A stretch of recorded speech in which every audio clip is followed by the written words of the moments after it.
Joins us now in Ashkelon, Israel, near the border.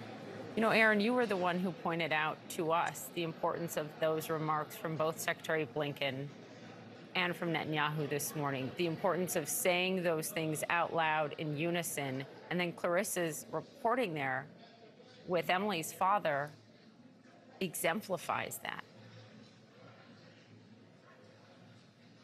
Yeah, I mean, it is impossible to comprehend, and the loss, talking to parents who are losing their children, it is impossible to truly comprehend what they are going through and the true shock that they feel, even as the world is focused on what they will do next and how they will respond, the profound shock and loss and brokenness that people here feel.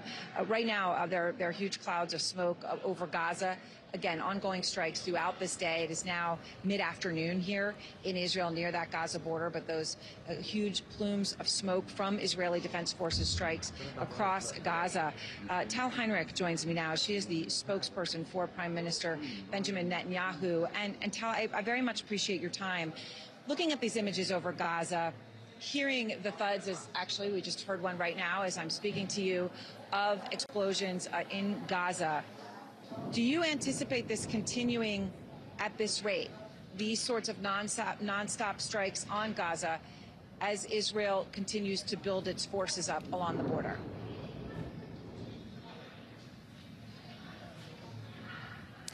Aaron, we do not know how long this operation in Gaza will take. We are very clear about our goals in this counteroffensive taking place right now. First and foremost, we said that we want to make sure that Israel's territory is secured, that all the territory is under Israeli control, true, and also that the border fence is protected. We have managed to reach this, but as you know, and you're following the reports, I know that CNN is covering it, there are certain attempts to, try to infiltrate, if it's from the north, we've had over the past several days, so that is our first goal. Our second goal is to make sure that Hamas, by the end of this war, will have neither the military capabilities nor the motivation to hurt us as they did in the coming decades. And our win, our victory by the end of this, and again, it will take as long as it will take, as the Prime Minister said,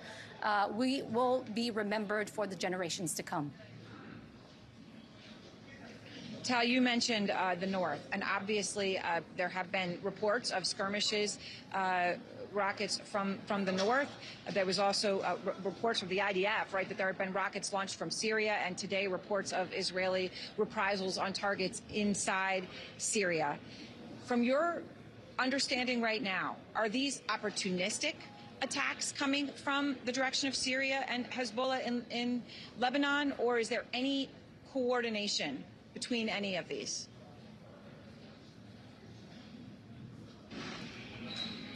I cannot comment on the specifics of these reports that you just mentioned, but as President Biden said, as Prime Minister Netanyahu said, we tell our enemies, not only Hamas in the southern front, but also in the north and other state actors like Iran, do not try us. Secretary Blinken just said it in the shared statement in the press conference with Prime Minister Netanyahu. He said it very simple: don't.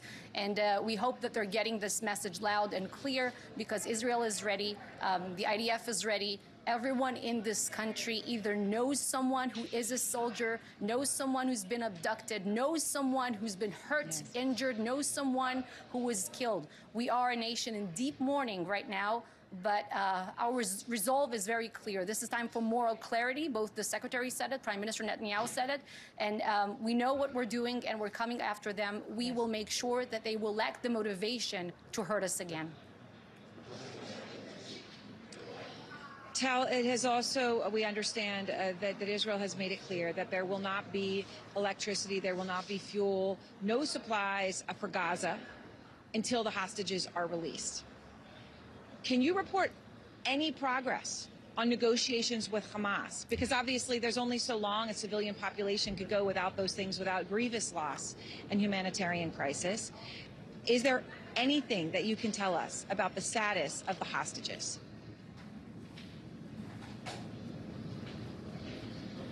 Well, I cannot expand on the status of the hostages, but what I can tell you is that we call on Hamas to release the hostages unconditionally. And the Prime Minister was very clear. They should not dare to try to hurt the hostages. We are going to win this war, and Hamas is going to pay a very heavy price. Both the Prime Minister and the Secretary, by the way, if you listen carefully to his statements, compared Hamas to ISIS, and this is exactly what this war is about. It's a war between the civilized world represented by Israel here and Hamas's savages.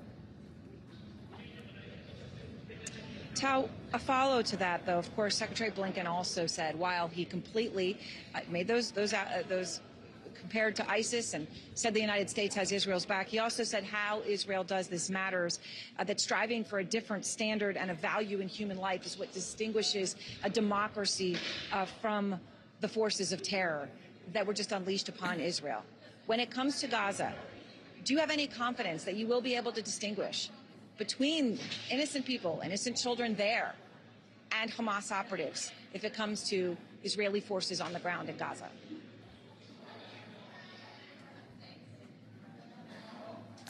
Aaron, the IDF has been very clear, and the Prime Minister said it, that we call on Palestinians in those areas from which Hamas operates, from where it has its military depots and strongholds, to move out of these areas.